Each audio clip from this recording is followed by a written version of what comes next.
শয়তানের কুরকুরানি থাকলে আর কি করে মানুষ, মানে ভালো চুলরে কাইটটা টুকরা টুকরা করছি এখনো। যাই হোক, হ্যালো, আসসালামু আলাইকুম, সবাই কেমন আছো জানাবো অবশ্যই কমেন্ট বক্সে। আমার ভয়েসটা একটু ভাঙা, কারণ ঠান্ডা লাগছে, আর ঠান্ডা লাগলে কি অবস্থা হয় সেটা তো তোমরা জানোই। আর এমন একটা সিজন চলতেছে, ঠান্ডা না লেগে কোনো উপায় আছে? তার মধ্যে হচ্ছে বাসা থেকে, মানে বরিশাল থেকে ঢাকা আসলাম। যাই হোক, চুলের অবস্থা প্রচুর বেহাল, তাই জন্য ভাবলাম যে একটু চুলের কেয়ার করা যাক। তো অনেক দিন আগে, প্রায় 2-3 মাস আগে আমি একটা প্যাকেট এনে রেখেছিলাম। তার মধ্যে বাড়িতে একবার বেড়াই আসছি, তো প্রায় 2-3 মাসের বেশি হয়ে গেছে। তারপরে এই তেলটা দেওয়ার অনেক সুযোগ আইছে, মাথায় একটু তেল দেবো, এই করবো, কিন্তু আমি ভাবছিলাম যে ভিডিও করে একটু শান্ত মস্তিষ্কে আস্তে আস্তে দিব। ওই জন্য আর কি খোলাই হয় নাই। অন্যান্য তেল দিয়ে চালাই দিছি। তবে যখন ভিডিও করছি, তখন হচ্ছে যে একটু কাজ-টাজ কম ছিল। তাই ভিডিওটা করতে পারতাম না। তাও আশেপাশে দেখবা সব গুটি, গুটি আসবে। আমার এই, মানে এই পেজটার নামটা মনে নাই। আর মনে থাকলেও আমি বলব না। কারণ আমি এটা প্রমোশনাল ভিডিও করতেছি না।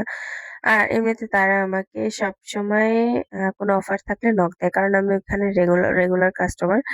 আর এই তেলটা আমাকে ফ্রি দিছে।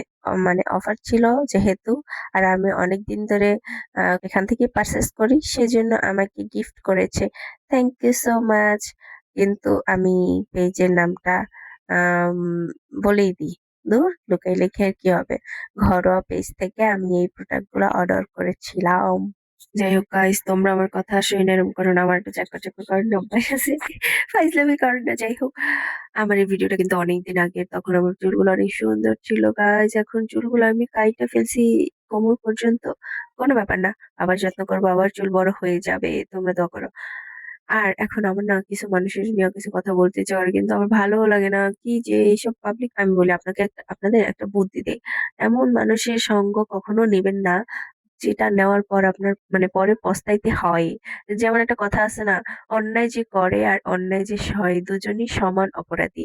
আর একটা কথা আছে না, এই তার পক্ষ হইয়া পরবর্তীতে আফসোস করবেন, এই জিনিসটা কইরেন না। মানে আগে কাজ কইরা তারপরে ভাইবা তো কোনো লাভ নাই না, ভাইবা কাজ করেন, ঠিক আছে? যাই হোক গাইস, অনেক জ্ঞান দিয়ে ফেললাম মনে হইলো।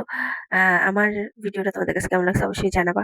আর আমি প্যাকটা দেওয়ার পর গোসল করে আসছি, আর দেখো চুলগুলো এখন ঝলমলা ফকফকা একদম পরিপাটি। তো এই ছিল আমার আজকের ভিডিও, কেমন লাগছে অবশ্যই জানাবা। আল্লাহ হাফিজ, টাটা।